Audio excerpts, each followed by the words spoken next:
Me aman, Tetebote, Vinuegui, extiendo mis saludos a todos. Inepo Fabricio KGM, yo soy Fabricio KGM. Inepo Yoeme, yo soy de la gente del desierto del norte. Y en esta ocasión vengo dando la palabra de la tribu Yaqui. Y les voy a comenzar con una lírica que se llama Las estrellas brillan, de una antología que está siendo editada, que se va a llamar Escritor de sueños.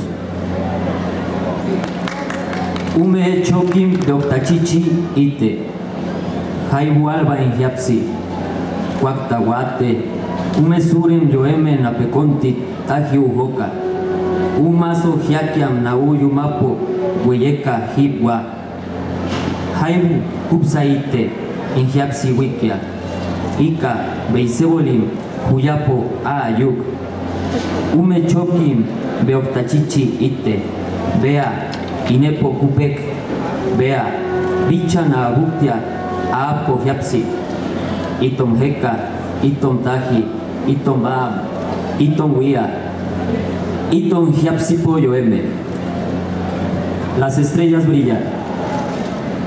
Ya amanece en mi corazón y a su vez recuerdo a los abuelos y a la gente reunida alrededor de la fogata. El venado está parado comiendo donde se unen los arroyos. Ya atardece y mi corazón canta, porque mariposas en el monte existen. Las estrellas brillan. Cierro los ojos y entonces miro con el corazón. Este es nuestro mundo, este es nuestro universo, pues las estrellas brillan en nuestro pensamiento.